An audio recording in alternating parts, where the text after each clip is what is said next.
Welcome to WagerTalk TV. I'm Kelly Stewart, joined by Teddy Covers at Teddy_Covers if you guys want to give him a follow on social media. All right, Teddy, back with our Sports Betting 101 videos. We're going to talk about NFL preseason. Now, prior to my tenure here at WagerTalk, I hated betting preseason because I didn't understand how to handicap it, and there wasn't enough knowledge out there to say, here's how you should look at these games. So I thought we should do a video. I'll start with some of your favorite preseason betting tips. Well, the question is, are we just going to shoot the video, or are we specifically going to call out, who was it, Trey Wingo, who had that stupid tweet, which is like, oh, I don't know how anyone bets preseason. I retweeted it. It's just impossible to figure this out. I'll give you a hint. There are pick sixes in the final minute of NFL games, or in the regular season, too.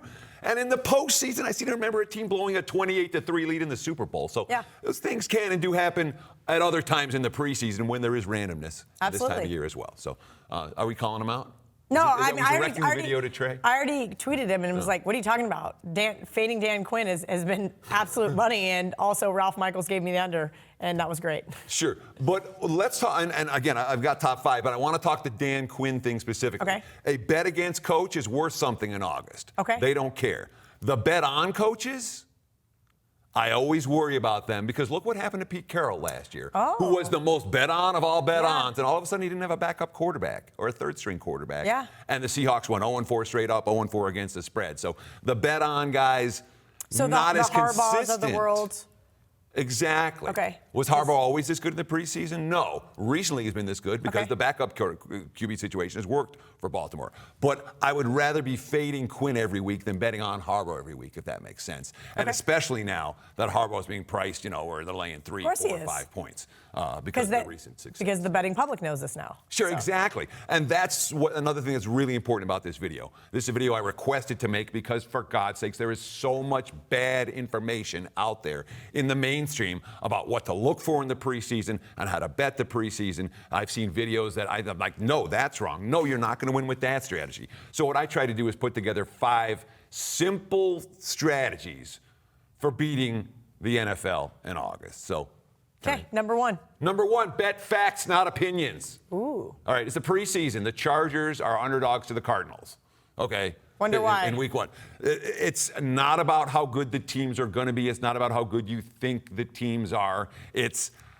Is Coach A playing his starters? Are we going to see Phillip Does Rivers? Coach B care about the game? Are they going to work on their running game this week? Which they have to with no Melvin Gordon. What we want to see how. So in the Hall of Fame game, there was a great quote from one of the coaches saying, "Well, was Fangio saying we want to see how our running games work. We're going to see how it works against 8 and 9 men stacked in the box." Okay. Under. That's all we saw. That's all. It doesn't matter. It's funny. So I watched the game with Ralph and Marco, and my mom was there. And my mom literally turned at Ralph and goes, well, how'd you know Joe Flacco wasn't playing? And I had to laugh because, of course, he knew Joe Flacco wasn't playing. Sure. Because he's paying attention. Betting and beating the preseason is about information. Forget any opinions you have about how good the teams actually are going to be in September, and concentrate on the good information you can find in August. And now you know why the talking heads think you cannot bet preseason, because they know entirely too much about these teams and what they think are going to happen in preseason instead of just listening to what the coaches are saying. Awesome. That's some of it, sure. Okay, number 2. Cluster injuries. The number 1 thing I'm looking for is a team that's banged up somewhere, really banged up somewhere, because it's going to affect their whole game plan. You got 5 cornerbacks hurt, guess what? It's going to affect your coverage. It's going to affect your game plan. You're going to do anything you can to make sure your corners do not have more injuries. Of course. Offensive line cluster injuries, wide receiver cluster injuries. When we're talking about cluster, I'm talking about 3, 4, 5, 6 guys that are all not playing this week, have been banged up, all kinds of issues. So I'm looking for that anywhere I can find it on any team, and that becomes an immediate bet against situation. Okay, number 3. That being said, I'll call it 2A. If you're going to lay points in the preseason, if you're going to lay more than a field goal or more, you may have a bet against or a bet on. You better have both to lay points. So here's a situation where cluster injuries are bet against. If the markets have reacted to that, and now I'm laying 3.5, I need a bet on to go with that bet against. It's not just cluster injuries I'm looking for, because obviously the market valuation is key to the equation. Okay. Number 3, lots of talk about the starting quarterback battle. What do we got in Denver this year? Starting QB battle.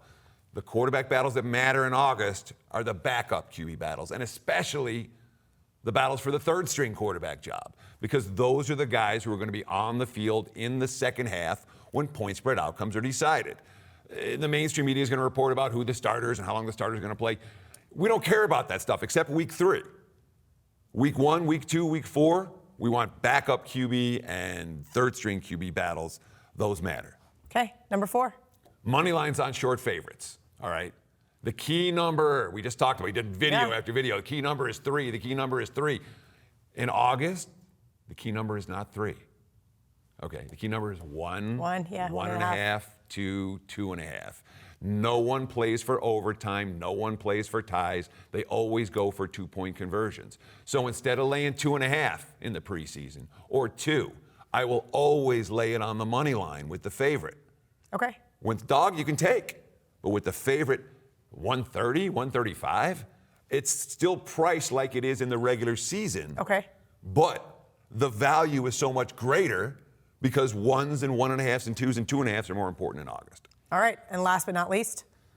Look for teams that blitz. Look for defensive coordinators that blitz. That's something that other people do talk about. But boy, if there's one thing you want to get a good quote, coach's quote, yeah, we're going to be testing our blitz package. Yeah, there was a coach that just said this last week that they're going to be just sending everybody under.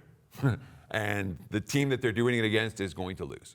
Okay. Backup offensive linemen, backup quarterbacks, third-string quarterbacks, receivers. Nobody. The blocking isn't there for teams that blitz well. To stop teams that blitz well. So it's a clear bet-on situation when a team's going to blitz. All right, awesome stuff from Teddy. As always, $2 Tuesday, every single Tuesday. You get the hottest handicappers best bet at WagerTalk.com for just $2.